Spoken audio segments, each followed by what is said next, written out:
that some of your worst nightmares were real. He floated in, sideways. He was wearing black, and it kind of frightened me. The air had turned cold. The human sacrifice aspect is alive and well in our society. This is just dressed up in a different way. For 30 years, Hollywood had a simple answer for Mel Gibson: crazy, washed up, a cautionary tale. The industry wrote him off, the media buried him, and most of the public moved on. Then, on January 30th, 2026, the Department of Justice dropped over 3 million files on Jeffrey Epstein, and everything Mel Gibson ever said stopped sounding like paranoia. But here's what nobody is connecting. To understand what's really happening here, you have to go back to the beginning. Not 2006, not the DUI, not the blacklist. You have to go back to a rooftop in New York City, sometime in the late 1990s, where a young Mel Gibson, already one of the biggest stars on the planet, sat down next to a man who made the air feel cold. And he moved sideways, and he just sat down, and the air had turned cold. And because I knew that I didn't want to work with him. That was Jeffrey Epstein, and Mel Gibson knew in his gut, in that immediate animal way, people know things before they can articulate them, that something was deeply wrong. But here's the thing about Hollywood. You don't get to just feel something is wrong and walk away clean, because the industry Gibson had entered wasn't just a business, it was a system. And systems don't forgive people who refuse to participate. Hollywood would, where the stranger wanders in and all the people are in the bar and they all shut up and go into the house on it. He started noticing things, patterns that didn't add up, behavior from powerful people that no one was explaining. He described it later as forming paranoid suspicions. But even then, he sensed those suspicions weren't paranoia at all. They were receipts. And in 1993, Mel Gibson did something almost no one in his position would dare to do. He walked into the Santa Barbara Police Department and gave investigators specific names. Names of individuals he believed were connected to a child exploitation network operating inside Hollywood. He put it on record in 1993. There, and I gave them the names. In 1993,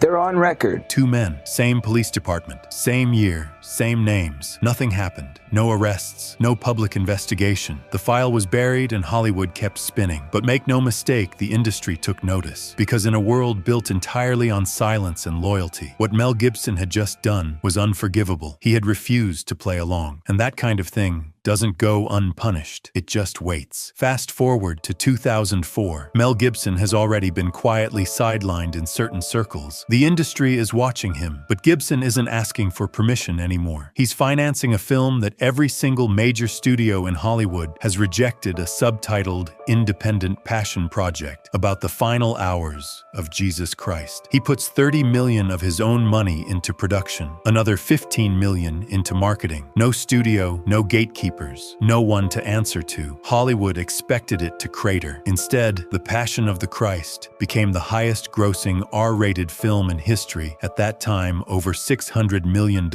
worldwide, without a single studio behind it. Gibson had just proven something the industry absolutely could not afford for him to prove: that he didn't need them. He could bypass the gatekeepers entirely. He could reach audiences directly, and that, in the language of Hollywood power, made him a target. Almost immediately, the attacks began. Critics accused the film of anti-Semitism. Media narratives shifted. The timing was surgical. For years, he had been making powerful people uncomfortable. Now he'd proven he could succeed without them, and the response was coordinated, swift, and unmistakable. Then came July 2006, a DUI in Malibu. Offensive comments during the arrest. Within days, Mel Gibson, one of the most bankable stars on the planet, was functionally blacklisted. And yes, his behavior that night was indefensible. That's not the debate. The debate is this: Hollywood has forgiven far worse from far more people. Think about the names you know. Think about what they did. Think about how many of them still have careers, still walk red carpets, still collect awards. The industry's capacity for forgiveness is essentially unlimited, unless apparently you're the person who's been on record since 1993 naming names in a police station.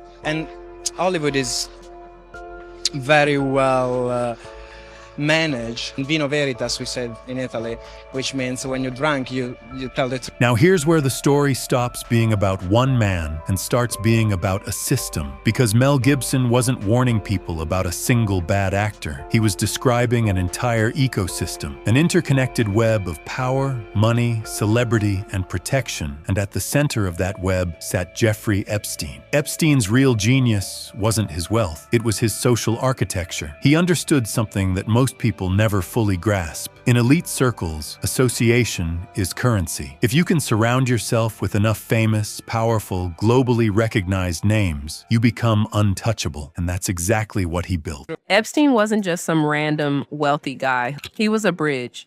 The Epstein files, released in full in January 2026, confirm the breadth of this network in disturbing detail. Over 3 million documents, names spanning entertainment, tech, politics, and royalty. Jay-Z appearing in the Black Book and on flight manifests. Naomi Campbell documented on multiple verified flight records, including an October 2002 manifest that also lists Ghislaine Maxwell and Bill Clinton. Kevin Spacey and Chris Tucker on a 2002 flight to Africa, organized through Epstein's plane, connected to Clinton Foundation work on the AIDS epidemic. And then there's Bill Gates. Gates first met Epstein in 2011, 3 years after Epstein's initial conviction in Florida. This wasn't a case of not knowing. The conviction was public record, and yet the meetings happened multiple times. The files go further. Epstein allegedly drafted emails threatening to expose an affair Gates had with a Russian woman named Mila Antonova, emails crafted as leverage, designed to force Gates into continued cooperation. This is documented. This is in the files. But perhaps the most revealing detail isn't about any single celebrity. It's about the system Epstein used to lure victims in the first place. This is the part that changes how you look at the whole industry. These names, DiCaprio, Blanchett, Bruce Willis, Cameron Diaz, they weren't necessarily part of the operation. In many cases, they were the camouflage for it. Epstein dropped their names to manufacture credibility, to make vulnerable young women feel like they were entering a glamorous, legitimate world, when in reality, they were being delivered into something else entirely. And Mel Gibson had been describing this exact dynamic for decades: the fake glamour, the dark underbelly, the machine that rewards silence and destroys anyone who speaks. After The Passion, Gibson's connection to actor Jim Caviezel deepened into something that would eventually produce the most culturally explosive film of 2023,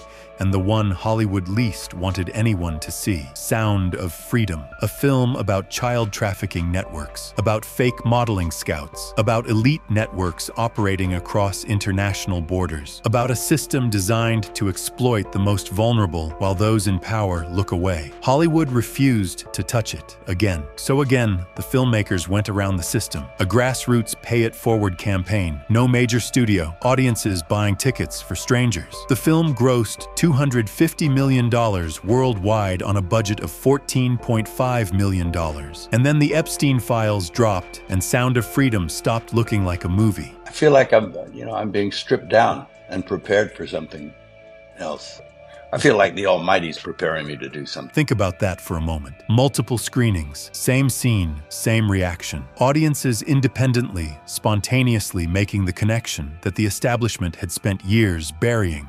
The fake talent scouts in the film, the powerful networks, the systematic failure to protect children. All of it sitting in official government documents, 3 million pages deep, released to the public years later. What Gibson and Caviezel had been trying to communicate through their films wasn't conspiracy, it was preview. Why is it all on me? Why is it if I don't release the names in the next 2 months, 6 months, or a year, I'm the bad guy, I'm the victim here? There are thousands of people in Hollywood who have this same information. Here's what makes this story impossible to dismiss. It's not just Mel Gibson. Look at every person who tried to sound the alarm. Look at what happened to them. Corey Feldman spent decades trying to get someone to listen, publicly broke down on national television begging for investigations, described going to the police in 1993 and being ignored. His career quietly dismantled, his credibility systematically attacked. Then there's Cat Williams, Jaguar Wright, and others, people who broke from the entertainment industry's culture of mutual protection and started naming names publicly. And the pattern is identical every time. Speak up and the machine moves against you. Stay silent, keep playing the game, and you continue to thrive. That is not coincidence. That is policy. I've seen what they do. The ritualistic behaviors, the drugging, putting girls in the suitcases. And it's all done under the protection of, this is going to be paid off.